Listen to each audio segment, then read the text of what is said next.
Bora lá, galera, vamos acompanhar aqui o debate sobre o clássico Fluminense e Vasco, né? O jogo terminou empatado 0-0 no Maracanã, né? Partida bem complicada, né? Tivemos chuva também no Rio de Janeiro, atrapalhou um pouquinho, né? O gramado do Maracanã não tá um gramado muito bom, né? E vamos acompanhar aqui as últimas informações desse clássico, né? 0-0, nada de gols, mais uma vez o Vasco passa em branco em clássico. Jogadores ainda sendo encaixados no elenco. Hoje o Diniz fazendo essa tentativa aí com o Renato, um time que ganha em técnica, mas perde muito em intensidade, em velocidade, em agilidade. São coisas que ele vai ter que pensar se vale a pena insistir para fazer funcionar ou não. Mas, no geral, achei um jogo que pelos 45 minutos valeu muito. Pelos segundos 45, que foram 55, na verdade, né? pelos 10 minutos de acréscimos. Aí foi muito atrapalhado por todas as questões de jogo parado aqui, jogo parado lá, as expulsões que até agora não consegui entender bem por que elas aconteceram, qual o motivo para as duas expulsões e um esforço realmente em fazer o jogo não acontecer, né? Aquela famosa frase do perigo de gol, era perigo de qualquer coisa. Me pareceu que o professor Bruno Mota estava desesperado de que alguma coisa acontecesse no jogo que pudesse causar mais problemas para ele. Então, acho que o jogo poderia ter sido ainda melhor se tivesse tido mais jogo no segundo tempo. Mas acho que, no geral, o torcedor do Vasco pode ficar satisfeito com a postura do time. Acho que o Vasco competiu bastante e, se fosse uma luta de boxe, talvez até vencesse por pontos. E lembrando, né, Vitor Birner, que o Fluminense, apesar desse menor tempo de preparação, condicionado pela participação no Mundial, no final do ano passado, terá já uma decisão importante, a Recopa Sul-Americana, transmissão exclusiva dos canais ESPN e Star Plus, a partir da próxima quinta-feira, em jogos de ida e volta. Bem-vindo. Obrigado, Paulo. Boa noite a você, Jean, Léo, professor Calçade, aos fãs e às fãs do esporte. Eu acho que os resultados de ambos os clássicos estão diretamente ligados a erros de arbitragem, ambos. A gente pode falar aqui de resultado, a gente pode falar aqui de desempenho. O Diniz, o Léo já falou um pouco sobre isso, testou hoje o Renato e o Ganso juntos e óbvio que o jogo de hoje está muito longe de servir para a gente ter uma conclusão do que é melhor para o time na temporada. Porque se dependesse do jogo de hoje, os jogadores não jogariam mais juntos, não atuariam mais juntos, porque não funcionou. O Léo já falou um pouco sobre a perda de intensidade, ganhou mais possibilidades técnicas, mas esse aumento de técnica individual não gerou um aumento de quantidade de chances de gol, de imposição com a bola, né? Ao contrário, o Vasco perdia a bola, o Fluminense perdia a bola, tinha dificuldade de marcar, e o Vasco no contra-ataque, com algumas sacadas muito boas do Ramon Dias, como por exemplo puxando o Verratti um pouco mais para trás e jogando com o David adiantado, porque você batia a velocidade contra os zagueiros do Fluminense, conseguiu as melhores chances. Numa delas, inclusive, para mim, a arbitragem errou. Tem um lance de impedimento, a gente vai falar muito sobre isso ainda no linha de passe. A imagem que a gente tem, para mim, não convence de que houve impedimento. Acho até o contrário, mas vamos falar disso depois. E acho também que tem uma questão que é essencial. A ideia de jogo do Vasco, com algumas variações de quem vai atuar mais adiantado, se o Verratti vem para trás ou não, é uma ideia muito mais simples. O que o Diniz quer fazer é muito mais complexo, demora mais tempo, e aí fica a dúvida se ele vai continuar tentando na Recopa ou se ele vai fazer alguma coisa que o time está mais acostumado. Boa noite, Xará. Olá, Andrade. Olá, companheiros. A gente tem que entender em que contexto esses jogos foram produzidos, né? O Clássico Rio, o Clássico São Paulo. A gente vai falar também de uma vitória, a segunda vitória do Corinthians no campeonato, depois de 5 derrotas consecutivas. Então, torna relevante um jogo contra o Botafogo de Ribeirão Preto. Para a fase do Corinthians, ele é relevante. Então, quais são os contextos envolvidos, né? O do Vasco, acho que o Vasco não tem invenções. O Vasco, sim, tem ajustes. Isso. Tem situações estratégicas, de comportamentos, de ajustes. Você vai dar um passinho à frente, você vai tentar fazer isso, pegar a velocidade em cima dos zagueiros e tal. E no segundo tempo, isso funcionou muito bem. Já o Fluminense, entre o Renato Augusto, você começa a ver que está o Renato, de repente o Renato aparece ali do lado do Cano, o Ganso do lado direito, sem a bola, voltando o Ganso, do lado esquerdo, com aquela liberdade de todo mundo circular. É um contexto do caos que o Diniz gosta de levar suas equipes, e não é aquele jogo certinho, posicionadinho. E quando você introduz um jogador novo, e tem vários novos para serem colocados dentro de campo, você tem que ter um tempo para isso. Então, semana que vem vai ser, na minha visão, a busca pelo Fluminense mais parecido ao que ganhou a Libertadores. Até porque ele deve isso aos jogadores que ganharam a Libertadores. Ele deve isso. As mudanças vão vir depois, mas o time que ganhou a Libertadores é o time que tem a prioridade de jogar essa competição que é resultado da Libertadores da América. Agora, os ajustes tá bom, Renato Augusto. Renato tem limitações físicas, de intensidade. Então, qual é a melhor maneira de tirar o máximo do Renato sem colocar ele numa roubada? Renato, agora você vai voltar aqui marcando o lateral do lado do campo. Não vai fazer isso nunca. E nem pode fazer isso com o Paulo Henrique Ganso também. Né? No natural é ter áreas e que não foi assim que o time jogou. Então, eu acho o Vasco, falando do outro lado, numa situação de evolução dentro da simplicidade, que é o que o Vasco precisa fazer. E acho que o time vai dar uma encorpada. Vai ser competitivo. Quando a gente fala isso, não é para disputar o título do Brasileiro com esse elenco que aí está. Mas é para não sofrer como alguns momentos do ano passado. Coletivamente, eu gostei muito mais da atuação do Vasco que a do Fluminense, como ideia muito mais simples também de ser executada. Quando você fala do Renato Augusto, a gente precisa entender, você fala muito sobre contexto, e eu concordo, assim, assina embaixo, por quê? No contexto corintiano do ano passado, havia a dependência do Renato Augusto para alguma coisa acontecer. No Fluminense, as coisas ofensivamente acontecem muito bem sem o Renato Augusto. Então, o treinador precisa achar um jeito de fazer que o Renato Augusto entre em campo e as coisas aconteçam de maneira melhor ainda. E é difícil achar essa forma. Porque o que o Renato Augusto, com os limites físicos, pode fazer hoje? Dá para ser um segundo jogador de meio de campo? Difícil. O segundo jogador de meio de campo do Fluminense é o meia que chega muito perto dos atacantes e aí precisa recompor. Ou precisa ter uma pressão de saída de bola intensa. Hoje. Perfeito. No Corinthians, era o Renato, se estivesse lá hoje ainda, que precisa resolver o problema do time. No Fluminense, é o Renato que vai acrescentar alguma coisa. E como ele pode fazer isso, por exemplo? Isso não é muito grande. Por exemplo, hoje, quando ele joga mais perto do Cano, o Ganso é recuado. Né? O que eu acho que o Diniz quer? Um jogador que atrás recebe a bola com mais espaço do que você recebe no meio ali, perto da área, né? E ele acha um passe. Né? Mas o que é o forte do Ganso? É esse passe que não chega a ser um passe longo, mas um passe ali de média distância, ou aquele cara que acha que quando a bola vem, ele já sabe onde vai dar a bola e dá o passe curto que clareia tudo, mais perto da área. Você tira do Ganso alguma coisa ou você acrescenta ao time mais coisas, assim? São vários questionamentos para a gente ver se vai funcionar. Só jogando para saber. Hoje, em alguns momentos, principalmente no primeiro tempo, o lado esquerdo do Fluminense tinha Felipe Melo, Marcelo, Ganso, Renato Augusto. E quem pareceu se sacrificar sempre mais era o Renato. Esse que é o ponto. No mesmo corredor. Que o Calçade colocou. Eu só acho assim, ele está obviamente fazendo testes, eu acho que foi o Calçade que falou, ele está fazendo experiências para esse momento da temporada, num jogo em que a experiência é válida. Porque também tem jogo desse campeonato estadual que você vai fazer o teste, o jogador pode ir super bem, o teu time pode massacrar o adversário e você vai dizer do que valeu.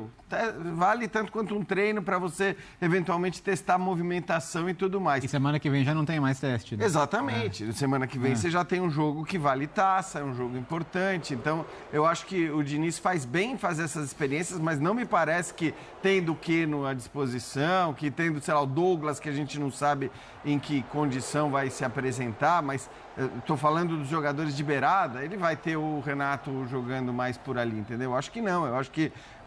É muito interessante o mercado do Fluminense, porque a gente falava do Fluminense na temporada passada, em que o time titular era muito bom, e até por isso o Diniz talvez mexesse menos do que deveria mexer, porque, enfim, ele considerava o time titular muito bom. A gente até falava num determinado momento da temporada, mas será que não está rodando pouco demais? No fim deu tudo certo, o time foi campeão da Libertadores, mas hoje ele tem peças de reposição para nomes fundamentais que tem altíssimo nível, que tem altíssima qualidade. Então, eu não consigo ainda hoje não olhar para o Renato como uma peça para alternar com o Ganso.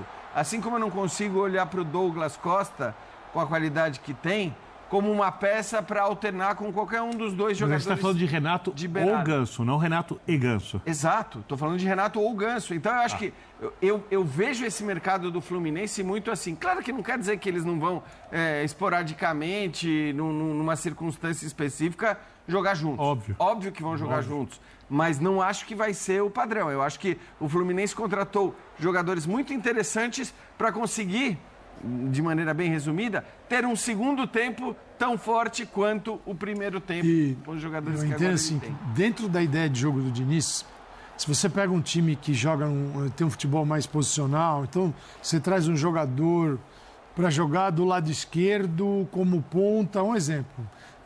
Como joga o teu titular ou o jogador que você pretende substituir, você vem para uma função específica. Quando o Fluminense traz um jogador, principalmente no meio de campo, se o cara é da beirada, ele vai estar ali na beirada, ou em uma ou em outra beirada, vai fazer movimentos para dentro, mas ele tem um jogo mais claro, mais específico.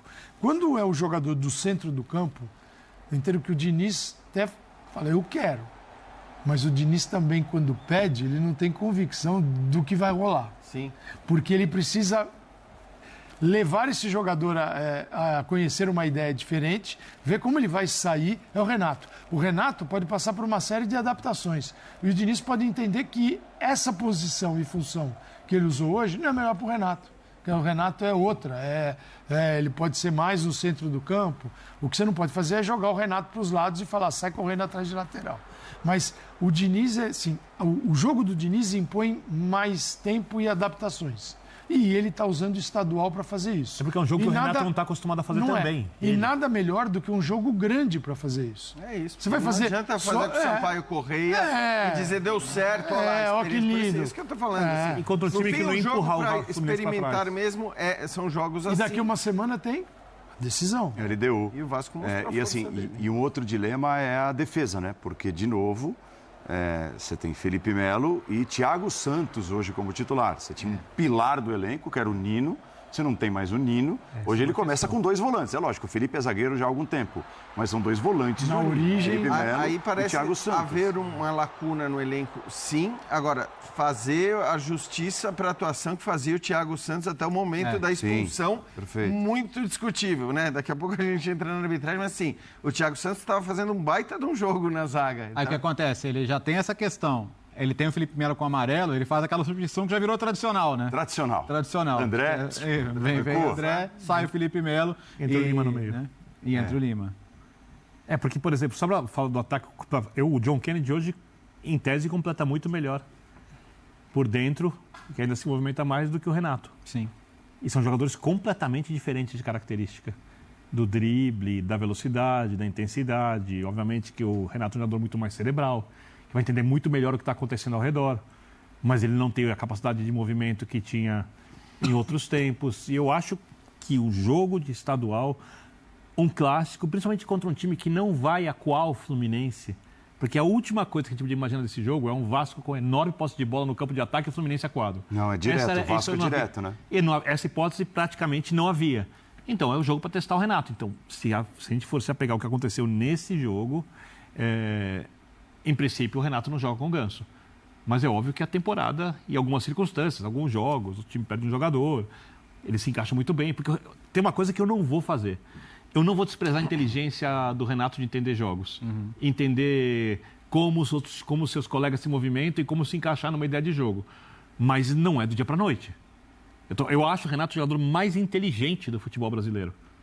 Mas o Fluminense é um jeito muito específico de jogar, com um encaixe muito redondinho quando o time tem a bola para criar volumes, para acelerar o jogo, e o Renato precisa entender isso. Então, em princípio, foi um teste mal sucedido. Agora, essa pergunta é interessante, né? Quem saiu mais satisfeito com o empate? Porque, em tese, em teoria, o Vasco, né? Porque, tá enfrentando o campeão da América, com essa arbitragem? Muito mais bem montado. Só que aí tem o outro lado. O Vasco me parece ter ficado muito mais perto de vencer do que o Fluminense, até pelos lances relacionados à arbitragem. Eu acho que a torcida do Vasco saiu mais incomodada com a arbitragem, não tem dúvida alguma disso, e acho que justamente incomodada. Claro que se você fala Fluminense e Vasco num campeonato... E assim, só que aí tem outro ponto, né? O Vasco precisa mais dos pontos, pensando em classificação. Então, assim, no fim das contas, o empate é pior para o Vasco na pontuação do que é para o Fluminense. O Fluminense está lá tranquilo, ok, pode ser passado pelo Flamengo, mas não tem dúvida alguma sobre a classificação. O Vasco tem essa dúvida e acho que é importante para o Vasco avançar, né? Quer dizer, a classificação ela é importante, inclusive, para você ter mais jogos desse nível de dificuldade antes do começo da temporada para valer dos grandes campeonatos. Bruno Mota Ribeiro é o nome do árbitro, que foi escolhido pelos dois times, né? Até isso é uma loucura, né? Foi escolhido pelos dois times. Não, isso escolha, hein? Na hora que eles forem reclamar da federação, a federação fala, mas então... Mas a federação, ela tá abrindo a mão da responsabilidade dela para jogar nos clubes, para que os clubes não possam reclamar de alguma coisa que devia ser o árbitro, que teoricamente deveria ser bem preparado pela federação para apitar bem. E você perde, não tem a menor lógica isso. Para mim, essa é uma missão. Não são os clubes que preparam os árbitros. Você destrói o seu campeonato pelo seguinte: os grandes escolhem o árbitro no jogo dos grandes, entre eles. Tem VAR, ou seja, se você é um pequeno, eu não dá pra falar aqui o que, mas você é um... Pega sua cota de TV e não reclama, né? Fica aí, cara. Você tá aí para apanhar dos grandes. E literalmente oprimidos. E quando tem uma oportunidade, o jogo é a 3.000, 4.000 quilômetros de distância. Tem isso, virou um torneio de verão mesmo. Ou você é obrigado a ser mandante no Maracanã contra ele. Vamos começar a falar dos lances. É claro, assim, a nossa imagem é uma imagem feita por uma única câmera. Nós não temos essas imagens nesse momento da transmissão com várias câmeras e tudo, tá? Mas assim, teve muita gente que está nos acompanhando que viu o jogo, né?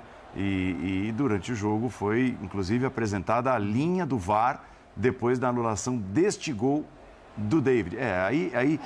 Por essa imagem não vai dar pra gente parar e conversar sobre a imagem do VAR na transmissão era uma imagem muito diagonal e que, muito esquisita, muito esquisita. A olho nu você não vai conseguir ter absolutamente nenhuma conclusão. Para quem não viu, Léo, o David estava com os dois pés dentro do campo de defesa quando foi lançado. E tem o Guga do lado direito. A dúvida é o tronco. Eu até acho que o tronco podia estar já dentro do campo de ataque. Mas tinha o Guga do outro lado, que não aparece nessa imagem. Que talvez não estivesse totalmente dentro do campo. Eu vi a imagem. De ataque do Fluminense. Alguém tem que me convencer, tem que arrumar uma outra imagem para que eu acredite que houve impedimento nessa jogada. Eu não vejo impedimento. Bem claro. Eu tenho outro ponto de vista. Claro. Por esse ângulo, eu teria que ser convencido. Como a marcação de campo foi de impedimento, eu precisaria do convencimento de que não houve o impedimento e por esse ângulo eu não vou... Paralaxe. Exato. Então essas questões de paralaxe e perspectiva é impossível você mudar a decisão do campo com base nisso que a gente tem à disposição. E infelizmente a gente está muito longe de ter um impedimento semiautomático aqui. E a gente deveria, no mínimo, ter câmeras de posicionamento melhor, de qualidade melhor. Isso mata o VAR. Eu acho que assim... Galera, infelizmente, né, o VAR mais uma vez intervindo no jogo e as câmeras, essa é a verdade, a linha que é traçada pelo VAR, muito mal traçada, você vê também que você não consegue olhar, você olhando as câmeras, você vê tudo torto, entendeu? Você não consegue ter uma visão, a pessoa que está de casa vendo o jogo não consegue falar, foi impedimento, não foi, fica aquela dúvida, né? Eu acho ainda que não foi, entendeu? Mas é sacanagem isso, o VAR não tem uma ferramenta adequada para poder... ter um impedimento ou não e fazer igual na Europa, tem que ter o impedimento semiautomático, já vai direto lá na máquina lá, ó, tá impedido ou não tá, e fica aquele negócio do VAR traçando uma linha e traça errado ainda, esse é o problema do VAR, porque o VAR, ele tem a ferramenta, mas ele utiliza a ferramenta de forma errada e acaba prejudicando, né, e mais uma vez, não só o clássico aqui do Rio, mas também o clássico de São Paulo também, que tivemos São Paulo e Santos também, tivemos polêmica do VAR, e no Rio de Janeiro também, lembrando que a arbitragem de Fluminense e Vasco foram escolhidos pela própria diretoria das duas equipes, tanto do Fluminense quanto do Vasco, então não tem o que reclamar, né? O árbitro foi escolhido pelas equipes, é uma coisa que eu acho um absurdo, né? A federação jogar a responsabilidade para cima dos clubes. Quem tem que escolher a arbitragem é a federação, independente se as equipes estão a favor ou não, porque não são as equipes que mandam na competição. Na minha opinião, isso daí já está errado. Mas que ficou bem estranho esse lance do VAR, ficou. Né? Deixa o VAR, o certo era para não ter dúvidas, né? Igual como temos o VAR lá no vôlei, né? No vôlei o VAR não deixa você com dúvida em nada. Já no futebol, Pô, você olha uma imagem e você fica com mais dúvida ainda. Entendeu? Isso não era para acontecer. Eu acho que aqui no futebol brasileiro, se não mudar isso aí, vai ser complicado, porque daqui a pouco vai iniciar o Campeonato Brasileiro e vão começar as polêmicas, não só no Campeonato Brasileiro, mas também na Copa do Brasil, né? Vamos ver se a CBF consegue fazer alguma coisa, né? Coisa que a CBF não faz, né? Infelizmente a CBF não faz nada para poder mudar, né? Correr atrás aí, porque tá difícil. O VAR no futebol brasileiro, todo jogo tem uma polêmica. Não tem um jogo que a gente não fale do VAR. Agora ninguém vai falar do jogo, só vai falar do VAR, né? Aí complicou demais aí a situação. Na minha opinião, o Vasco foi prejudicado sim, né? Foi prejudicado, né? Um lance bem polêmico aí que não ficou nada claro se estava impedido ou não.